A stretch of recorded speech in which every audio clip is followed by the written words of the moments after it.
હરિઓમ, મારું નામ મંદાર નાફડે છે। હું ચંદ્રલોક માંજલપુર ઉપાસના કેન્દ્ર વડોદરા ખાતે સેવા આપું છું। છેલ્લા ઘણા વર્ષોથી હું બાપુ સાથે સંકળાયેલો છું। મારો અનુભવ એટલે બાપુના સાનિધ્યમાં આવ્યા પછી મને અને મારા કુટુંબીજનોને ના જીવનમાં જે પરિવર્તન આવ્યું એ મારો અનુભવ। છેલ્લા ઘણા વર્ષોથી હું બાપુ સાથે સંકળાયેલો છું। બાપુના સાનિધ્યમાં અમે જ્યારે આવ્યા એના પહેલાં અમારા કુટુંબની આર્થિક પરિસ્થિતિ ખૂબ સારી ન હતી। મારા પપ્પા સારાભાઈ કેમિકલ્સમાં જોબ કરતા હતા। એમના 2005થી 2006ની સમયની આ વાત છે।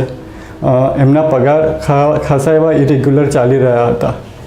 એક સમય એવો આવ્યો હતો કે એમના 6-7 મહિનાના પગાર પેન્ડિંગ હતા। પગાર પણ થાય તો બી કદાચ પગારના 40% કાં તો 50% રકમ એક મહિનામાં મળતી હતી। સો અમારું કુટુંબ આર્થિક પરિસ્થિતિ સાથે ઝઝૂમી રહ્યું હતું। કદાચ અમારું કુટુંબ આ એક પ્રારબ્ધરૂપી ભવસાગરમાં ડૂબવાનું જ હતું ત્યારે જ એક સામર્થ્યવાન હાથે આ કુટુંબની કમાન સંભાળી।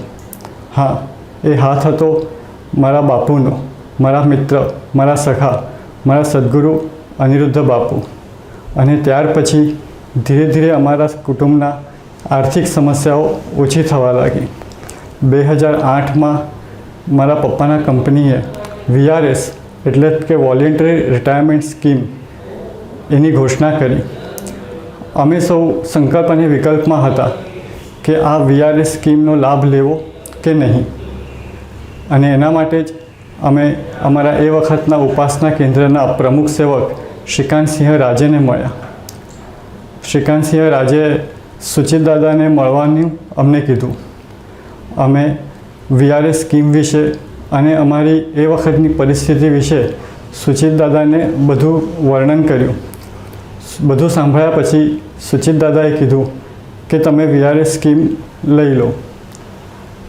આવ્યા પછી મારા પપ્પાએ VRS સ્કીમ એમના કંપનીમાં મૂકી।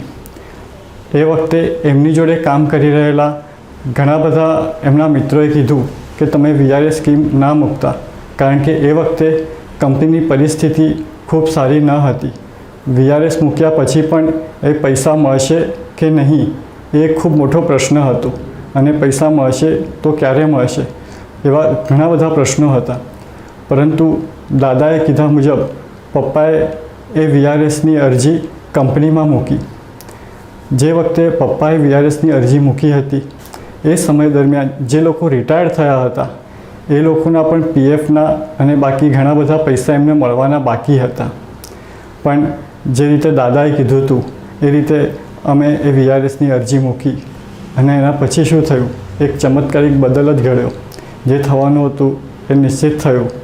અમને અમારા પૈસા પાછા મળી ગયા। VRS સાથે PF અને ગ્રેજ્યુએટીના પૈસા પણ પપ્પાને એ સમયે પાછા મળી ગયા। અમને ખૂબ આશ્ચર્ય લાગ્યું કે એવો સમય કે અમારા પહેલાં જે લોકો રિટાયર્ડ થયા હતા એમના પૈસા મળવાના બાકી હતા અને અમને અમારા પૈસા તરત મળી ગયા હતા। હવે એક બાજુ જે PF અને ગ્રેજ્યુએટીના પૈસા મળ્યા એનું રોકાણ કરીને એની એક ઇન્ટરેસ્ટ ઇન્કમ અમને ચાલુ થઈ ગઈ હતી। અને એની સાથે સાથે જ દાદાના કહેવા મુજબ એક પ્રાઇવેટ જોબ પણ પપ્પાને મળી ગઈ હતી। એના લીધે જે આર્થિક સંકટ અમારા પર હતું એ વખતે દૂર થઈ ગયું હતું। આ સમય દરમિયાન જ 2007માં હું એક શારીરિક પીડા સાથે અથડાયો। મારો જમણો ખભો કામ કરવાનું બંધ કરી દીધો હતો। હું મારા આપમેળે મારો હાથ ઉપર નહોતો કરી શકતો। એટલે જ વડોદરા ખાતે ડૉક્ટર રાજેશ બક્ષી જે એક ઓર્થોપેડિક સર્જન છે એમને અમે મારો ખભો બતાવ્યો। ડૉક્ટરે એક્સરે અને CT સ્કેન કરવાનું કીધું। એક્સરે અને CT સ્કેન રિપોર્ટ તો નોર્મલ આવ્યા, પણ એક્સરે અને CT સ્કેનના જે ફોટોગ્રાફ હતા એમાં ડૉક્ટરને ખબર પડી કે જમણા ખભાની હાડકામાં એક નાની ગાંઠ છે। હવે કદાચ આ બાપુની કૃપા જ છે કે રિપોર્ટ નોર્મલ આવ્યા એના પછી પણ ડૉક્ટરને ફોટોગ્રાફ પરથી ખબર પડી કે હાડકાની અંદર એક ગાંઠ છે। ડૉક્ટરે એ હાડકાની બાયોપ્સી રિપોર્ટ અમને કરાવવા કીધું। બાયોપ્સી રિપોર્ટમાં ખબર પડી કે આ ગાંઠ તો નોર્મલ છે, એટલે કે કેન્સરની ગાંઠ નથી, પણ આ ગાંઠ ભવિષ્યમાં ફરી થઈ શકે એવી છે અને આના માટે અત્યારે ઓપરેશન કરવું પણ એટલું જ જરૂરી છે. મારા કુટુંબમાં સૌ ખૂબ ચિંતિત થઈ ગયા.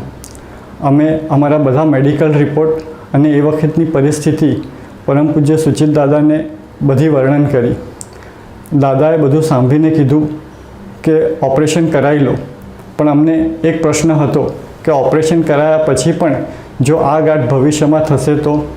અમે એ જ પ્રશ્ન દાદાને પૂછ્યો કે દાદા, ડૉક્ટર કહે છે કે ભવિષ્યમાં આ ગાંઠ ફરી થઈ શકે એવું છે. દાદાએ એક સ્મિત હાસ્ય આપ્યું. દાદાએ કીધું, શું કરવા કાળજી કરો છો? બાપુ બેઠા છે ને? બાપુના એ શબ્દો અમારા માટે બહુ મોટો આધાર આપી ગયા. અમે બરોડા પાછા આવ્યા અને ઓપરેશન કરાયું. ઓપરેશન પછીના પણ જે ડેવલપમેન્ટના રિપોર્ટ્સ હતા એ પણ અમે પરમ પૂજ્ય સુચિત દાદાને બતાવ્યા. દાદાએ કીધું, બધું સારું છે, કાળજી કરવાની કંઈ જરૂર નથી. પણ એ મનમાં હજુ પણ પ્રશ્ન હતો કે આ ગાંઠ જો ભવિષ્યમાં ફરી થશે તો પાછી આ સર્જરી કરાવવી પડશે અને કદાચ એ મારા અત્યાર સુધીના જીવનનું સૌથી મોટું ઓપરેશન હતું. એ વખતે મને 6 મહિના બેડ રેસ્ટ હતો. એટલે બીક એ જ હતી કે પાછું જો આ સર્જરી થશે તો પાછું મને 6 મહિના બેડ રેસ્ટ થશે ને મારું વરસ પાછું બગડશે. એટલે અમે એ જ પ્રશ્ન દાદાને ફરી કર્યો કે દાદા, આ ગાંઠ ફરી નહીં થાય ને? એટલે દાદાએ કીધું, કાળજી ના કરતા, બાપુ બેઠો છે. આ વાતને આજે લગભગ 15 વર્ષ પૂરા થયા છે. એ ગાંઠ તો પાછી નથી જ થઈ, પણ મારો આ જમણો ખભો પણ સારી રીતે કામ કરી રહ્યો છે. આ કદાચ મારા બાપુનો પ્રેમ જ છે જે અમને આવા સંકટોમાંથી સહજ રીતે બહાર નીકાળે છે. હરિઓમ, શ્રીરામ, અંબજ્ઞ.